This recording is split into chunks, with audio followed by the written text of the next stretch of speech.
With the Lucky Land Slots, you can get lucky just about anywhere. This is your captain speaking. We've got clear runway and the weather's fine, but we're just going to circle up here a while and get lucky. No, nothing like that. It's just these cash prizes add up quick. So I suggest you sit back, keep your tray table upright, and start getting lucky. Play for free at LuckyLandSlots.com. Are you feeling lucky? No purchase necessary. Void where prohibited by law. 18 plus terms and conditions apply. See website for details.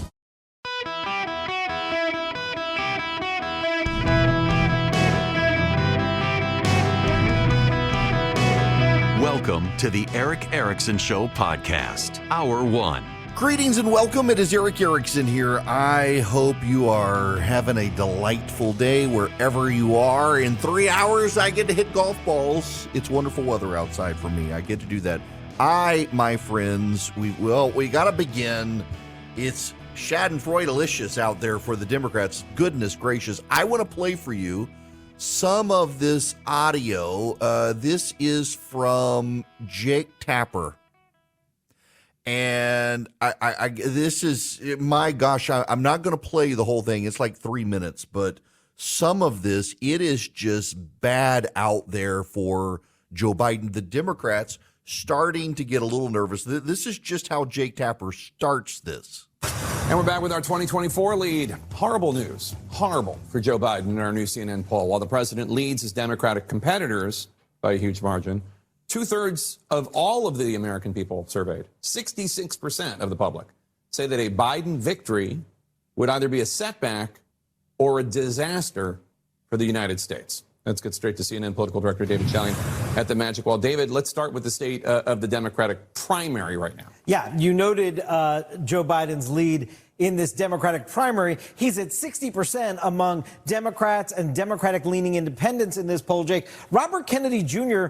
is getting 20% support inside this primary right now against an incumbent president, Marianne Williamson. You may remember from last time around, she's running again this cycle at 8% naming someone else.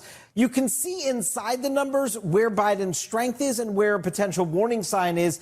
If you look just at those who identify as Democrats, that's a Biden strength. He's winning 67% of them. It's among those that are independents and they lean Democratic, so they're in this sample. But there it's a much closer race, 40% of them for Biden, 32% for Kennedy. So Kennedy's support comes from not tried and true Democrats, but more leaners, Jake. And then take a look here. We asked, might your mind change?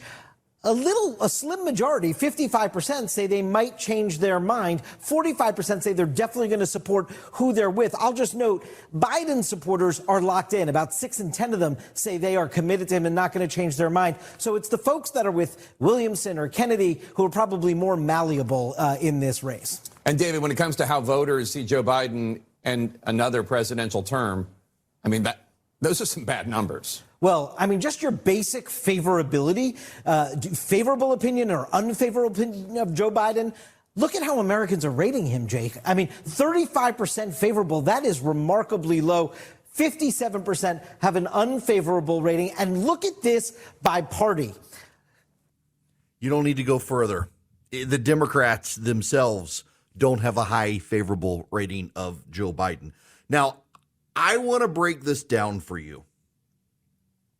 Because for all of the obsession over a Republican primary voters, Donald Trump, Ron DeSantis, someone else, Democrats have problems. This should be a red flag for the Democrats, particularly as the country is headed towards a recession. It's not the Democrats who are the problem for Joe Biden. They're not great.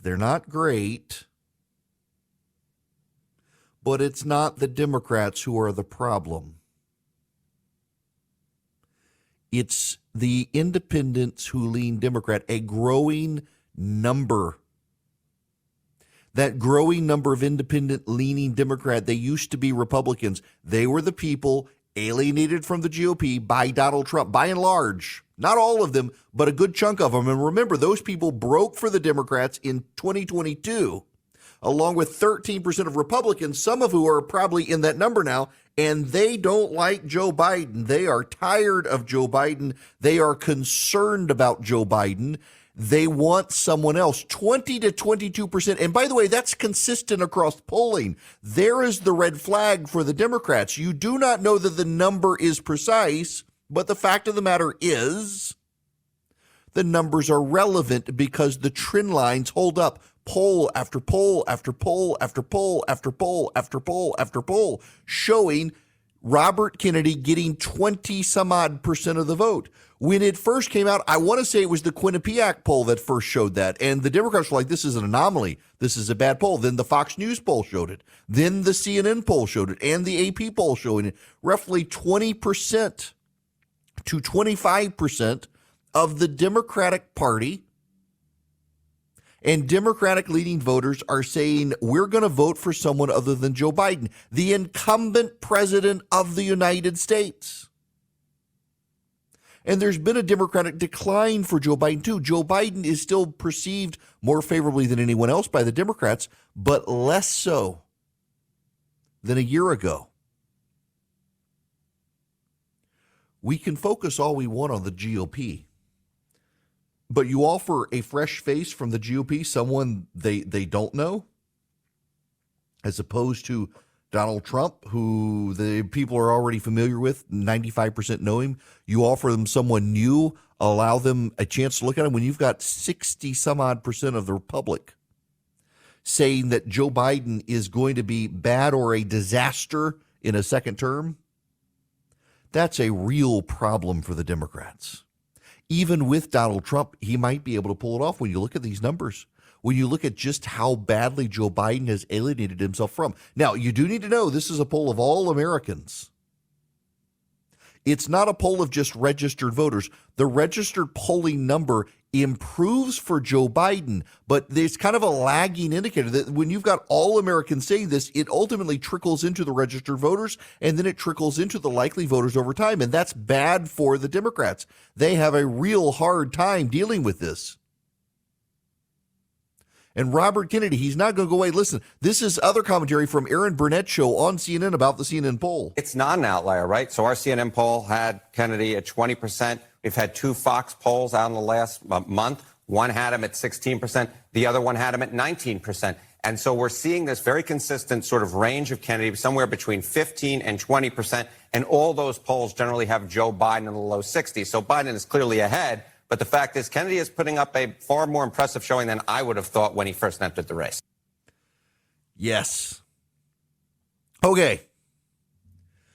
Now let's step back and look at this a little further. Robert Kennedy is a fringe conspiracy theorist candidate.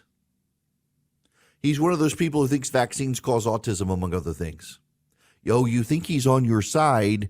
He has suggested eliminating people who don't believe in climate change. He's not on your side. He's a far left wackadoo. And he's getting 20% of the Democratic primary. And he's not getting 20% because he's a far left wackadoo. He's getting 20% because he's not Joe Biden, and people know Marianne Williamson, who's getting 8%. 8%.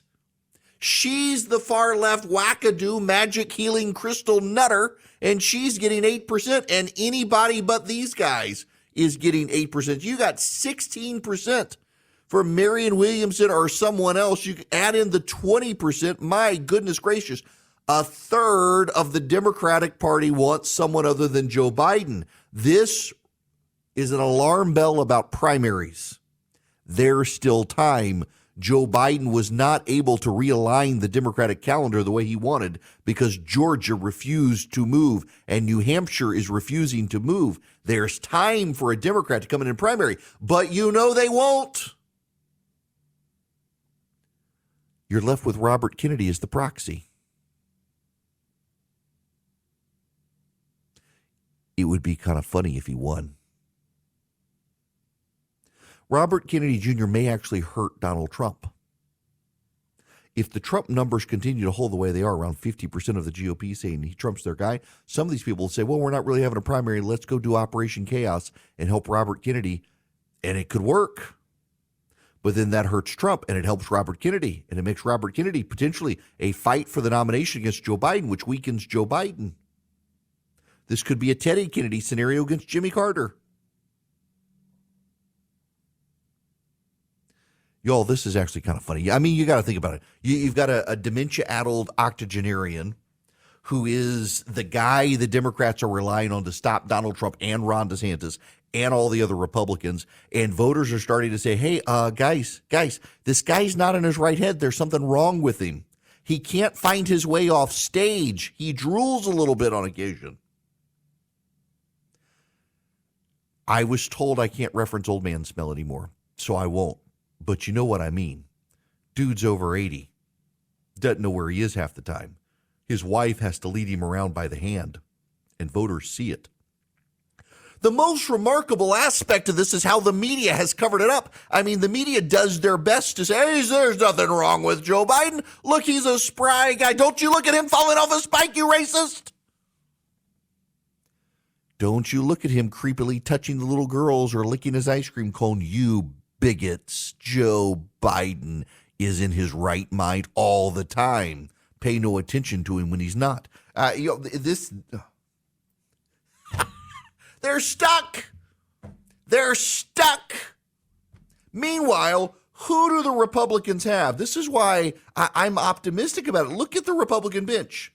You've got a former president. You've got a former governor turned UN ambassador. You've got another former governor from Arkansas. You've got a current governor from Florida, a current senator from South Carolina, a current CEO investor, Vivek Ramaswamy. You got a possible former congressman turned governor turned vice president of the United States getting into the race. They're all running for the presidency. 2 of them are from Indian immigrant families to the United States. One is a descendant of slaves. One is a reality TV star who beat Hillary Clinton and lived to tell the tale. One is a combat veteran. He'd be, if Ron DeSantis were elected, the first person elected president since George H.W. Bush in 1988 who was a combat veteran. Served in active duty in Iraq. I kind of like our odds. We're facing a party that thinks gay porn is perfect for elementary school libraries, but not the Cat in the Hat. We're facing a party that thinks poor people should eat bugs, not cows, and buy expensive electric vehicles that they don't have the power to charge at night to get to work. Kind of like our odds. Did I mention a recession is coming? I kind of like our odds. And we're running against an octogenarian with dementia who voters more and more, despite the media covering for him, are realizing the guy's got problems. I kind of like our odds. So it is an open line Friday, and I'm taking the family out of town next week. So if you want to get on the phone today, you can get on the phone today, more likely than not. Just don't be insane or angry. The phone number, 877-973-7425. Glad to have you with me across the nation. I'm struggling with all the different thoughts in my head. How do I reconcile them all to you without sounding cliche? But I got to go back to it. I've got to go back to it. It's what I say all the time. Events change things. You know, the Democrats came through in 2022 and they did way better than I or anyone else, including the Democrats, thought they would do. And the reason they did the exit polling, when adjusted based on actual turnout, really is a good indicator of what happened, always has been. The exit polling unadjusted isn't very good, but once you adjust it to take into account the number of women, the number of men, the number of non-white and white people, and the ages of people who turned out, you get a good sense of what happened. And what it was is that a majority of independent voters, for the first time since 2002 when George Bush was president after 9/11, they voted for the incumbent party of the White House, and 13% of Republicans did as well. And they did so as a repudiation to Donald Trump and the stolen election stuff. You may think the election is stolen. Most Americans do not, and they're tired of hearing you complain about it because they don't believe you and they think you're nuts. Whether you think you're nuts or not, most people do, and they're kind of scared of you for being that crazy. Whether you think you're crazy or not, most people think you're crazy. I don't mean this disparagingly at you. Please don't take it that way. It's a majority of Americans disagree with you, and you're so dogmatic about it, they think you're nuts. You don't think you are. It's the same way any zealot is thought of as crazy. The American people are put off by it, and that's why they were put off by Trump and Trump candidates relitigating 2020. So they voted for the Democrats. Events change things. You get a recession that wreaks havoc on people's 401ks and wipes out equity in people's homes. You get a lot of angry people out there, and they may just vote for Donald Trump again, even though they don't care for the guy. But the Republicans have a deep bench that the Democrats don't have. There are real opportunities here, real opportunities. And I think people have had enough in the culture war. There's a report out today on Wall Street. Target has lost $9 billion. $9 billion. That is a lot of money for a corporation. Now, I got to tell you,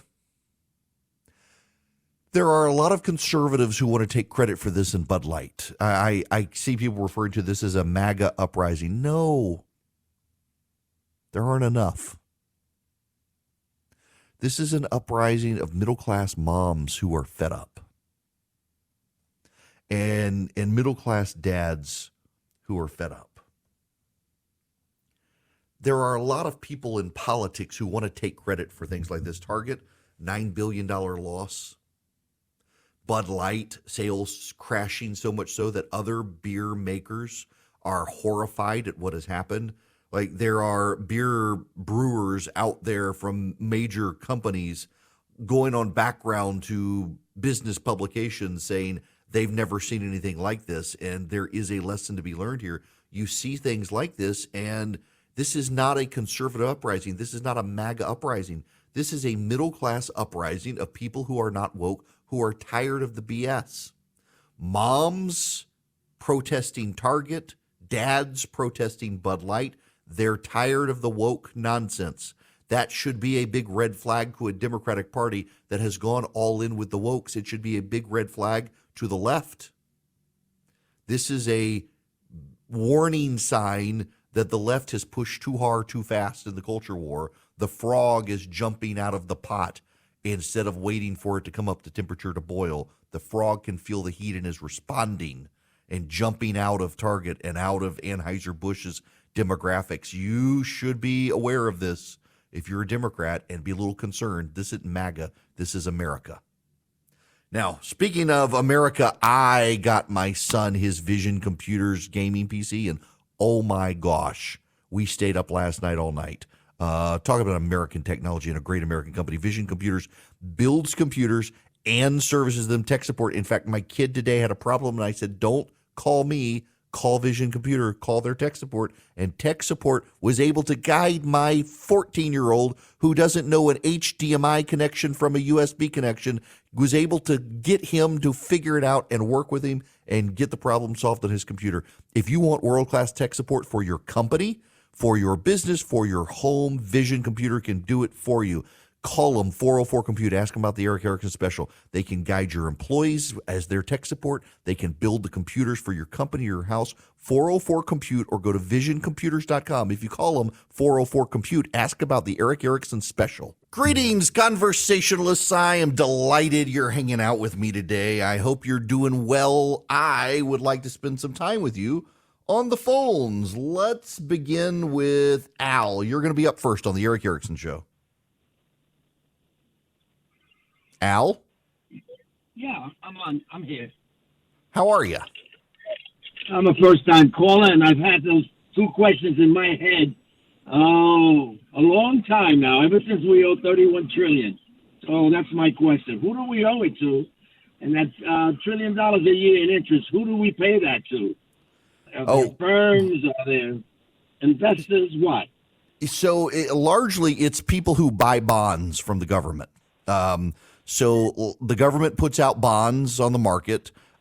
Institutions buy them. American individuals buy them. Foreign countries buy them. And they're a pretty good investment because the government of the United States is required by the Constitution to pay all their debts. So, allegedly the government's not going to default, although maybe it will. They'll still get paid, but it'll take a little bit of time, which would jeopardize the bond rating. But the bond interest rates are set on the market, but they are premised based on the credit worthiness of the United States, which has again now a AAA bond rating, which came back during Donald Trump's presidency after it went down in the Obama administration. And but they're debt. So if you got a portfolio that's balanced between stocks and bonds, if you've got government bonds, that's who the government's going to pay. It's those bonds that the government sells. China buys them, Russia buys them, France buys them, the UK buys them, Canada buys them, you buy them, I buy them, and that's who the government is paying. Make sense? Yes, but where do they advertise that you can buy bonds? When I go to a bank, I never see anything about bonds, let alone CDs these days.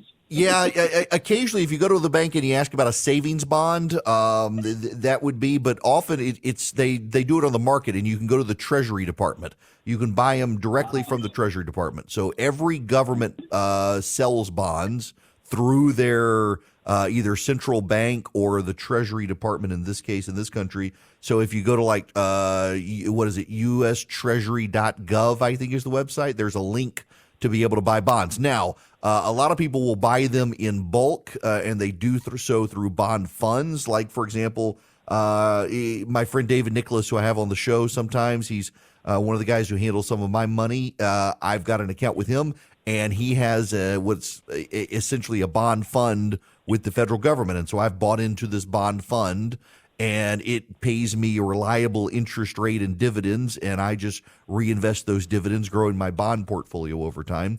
So you can go through brokers, you can go through some banks, you can go through the Treasury Department directly. Governments go through intermediaries around the world to buy U.S. bonds. Okay, but this is about the interest part. So who do we owe that bulk to, the $31 trillion? Okay, so all right, so there's the deficit and the debt. So let me deal with both of these, and I know you know this, but let me explain for everybody else. So the deficit is when you've got $5 trillion coming into the government, but the budget is $9 trillion. There's a $4 trillion deficit. So the government takes out bonds to cover that deficit, and that $4 trillion then goes into the national debt. So we pay interest on that. The debt is serviced by the bonds. So the government's got $31 trillion in debt. That means it has sold $31 trillion in bonds, by which interest payments are made. You got to pay interest on your debt, and that's in the form of payments to the bondholders. I see.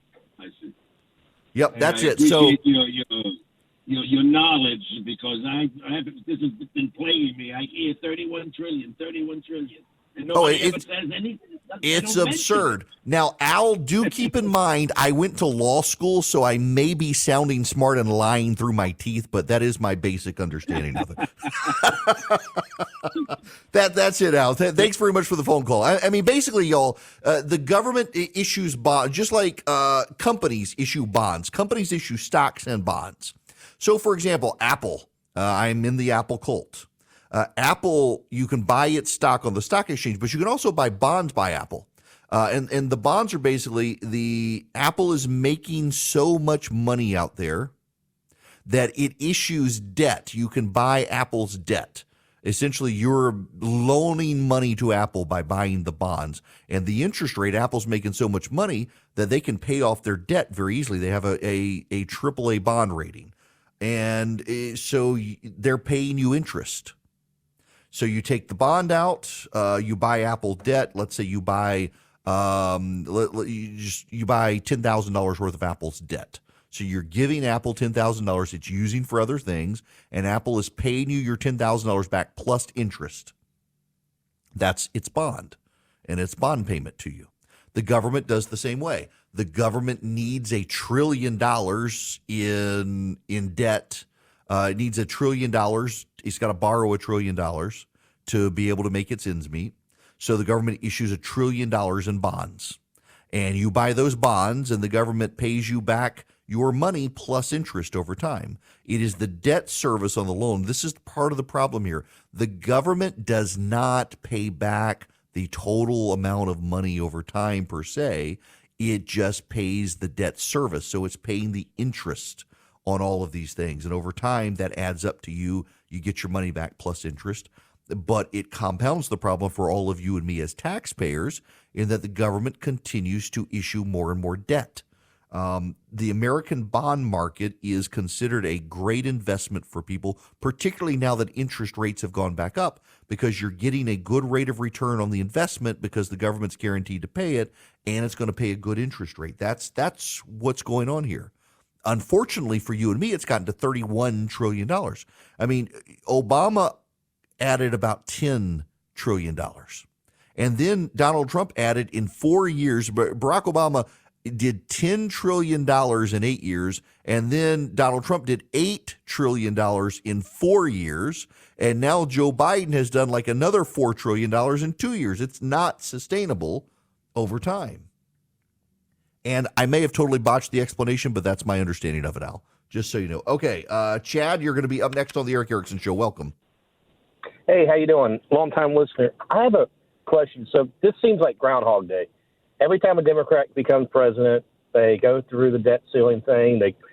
The government gets 2 or 3 days paid vacation because they go through a government shutdown, and the Republicans cave because they're murderers and they're starving grandma. So what's the difference between now and normal?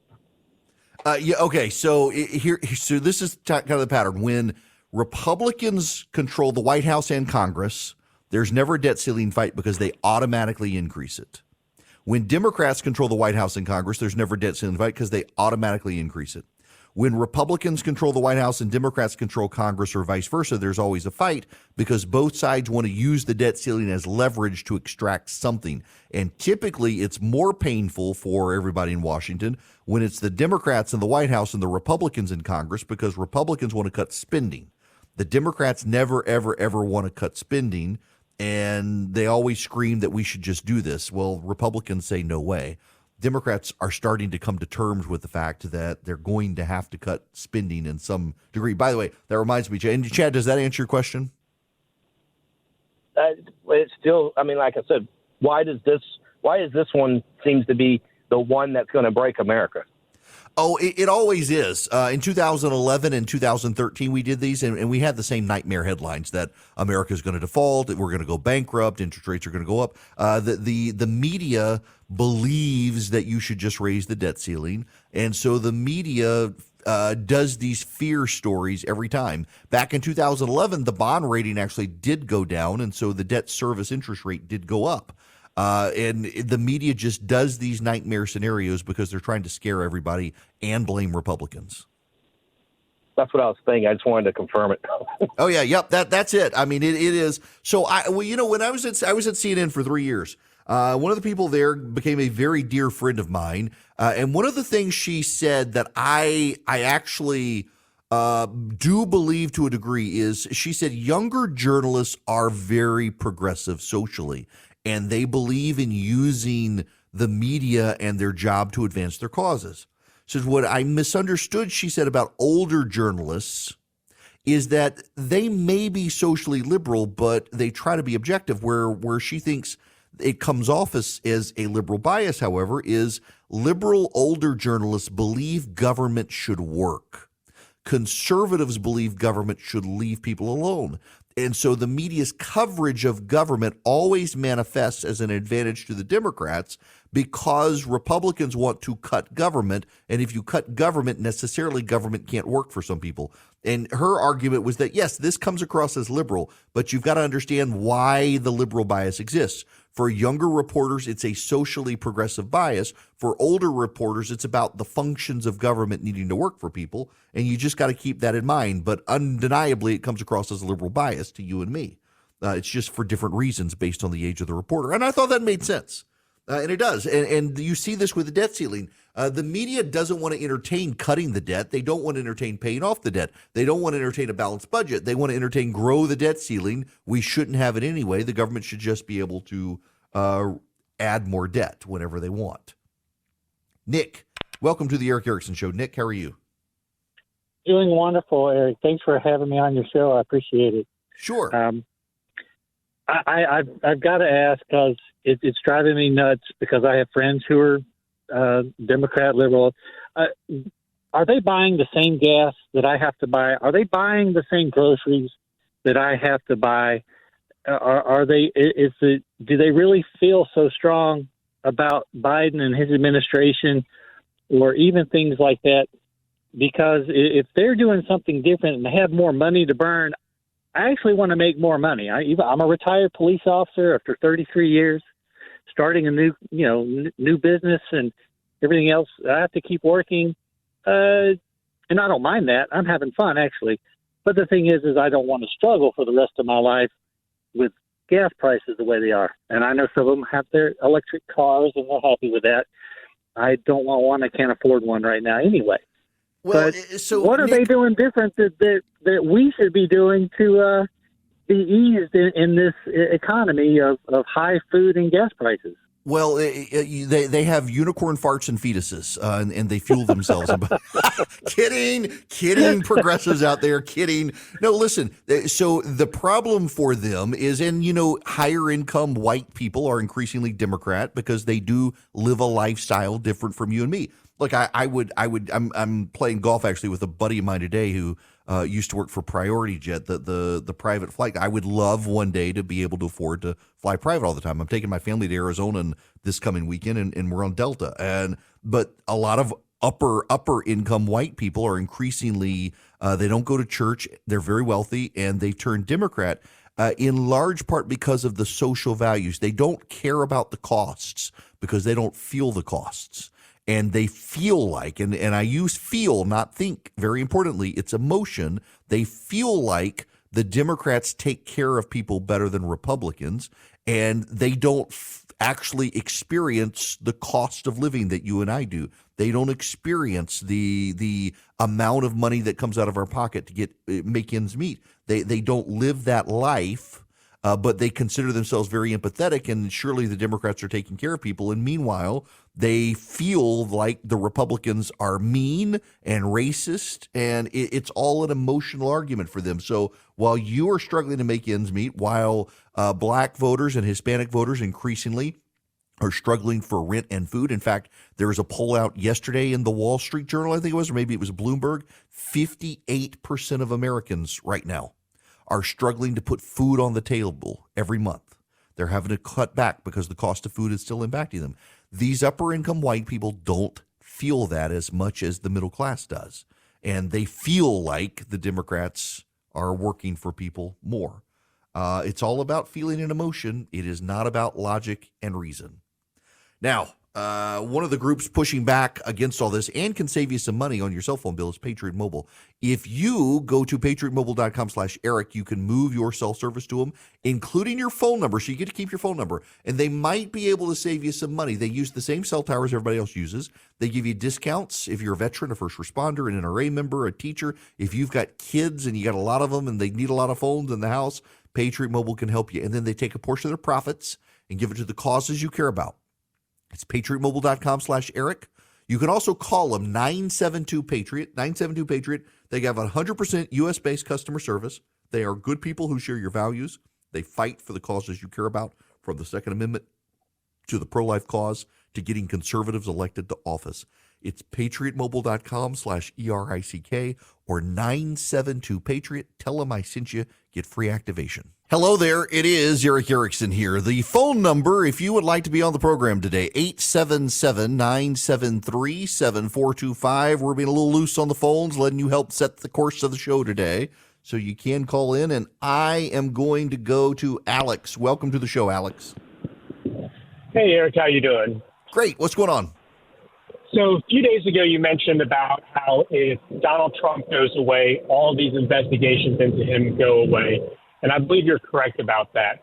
My concern is, we all know that the left now views Ron DeSantis as worse than Donald Trump. What's to stop them from going on a fishing expedition into him? And you get all these left-wing activist DAs that do everything they can to try to find something that he did. As we know, 3 felonies a day, there's so many laws, it's almost impossible not to break the law. Right. So to a degree, DeSantis is more immune from Trump in this for one big reason, and that is he is from Florida.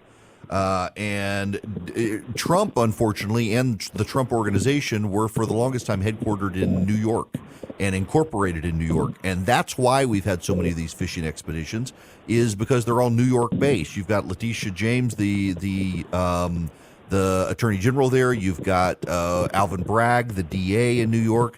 You don't see, for example, the Palm Beach County DA going after Donald Trump. It's only places where there's a nexus of residents that they can get him. And so he's emboldened left-wing prosecutors in New York City to go after him.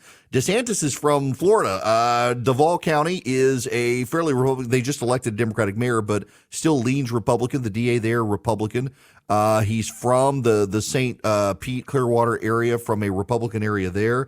Tallahassee is probably one of the more liberal areas, but he's not actually from Tallahassee. And so there's real no nexus for investigation. And by nexus, I mean the law says it's got to be crimes where the crimes were located, and in places like with Donald Trump's, that is New York City, because he was a resident there for so long. His business operated there. The books of his business were there. The company was chartered there. That is the big issue. It is that's going to be the issue for any liberal prosecutor who wants to come after Ron DeSantis. Where is that liberal prosecutor going to exist? You can't find, let's see, Orlando, Florida, for example, had a liberal prosecutor. That liberal prosecutor is now gone, but let's say that liberal prosecutor was there. Maybe they investigate DeSantis and Disney, but that was done when he was governor, so that's really a job for the attorney general in Florida, who's a Republican. I mean, that's one of the issues here just to deal with overall, is that Donald Trump, regardless of what you think of the man, was headquartered in New York City and lived in New York City. Only after his presidency did he move his residence to Florida. Had he done all of that before he ran for president, he wouldn't be dealing with a lot of the legal problems in New York that he's dealing with. He's only dealing with those problems because that was his residence until leaving the White House. And that opened him up to the litigation of liberal prosecutors in New York, something DeSantis hasn't done, or Nikki Haley or Tim Scott or even Mike Pence being from Indiana. They're kind of inoculated just by where they chose to live and make their residence. Hey guys, it is Ryan. I'm not sure if you know this about me, but I'm a bit of a fun fanatic when I can. I like to work, but I like fun too. It's a thing. And now the truth is out there. I can tell you about my favorite place to have fun. Chumba Casino. They have hundreds of social casino style games to choose from, with new games released each week. You can play for free anytime, anywhere. And each day brings a new chance to collect daily bonuses. So join me in the fun. Sign up now at ChumbaCasino.com. No purchase necessary. VGW Group. Void where prohibited by law. See terms and conditions. 18+.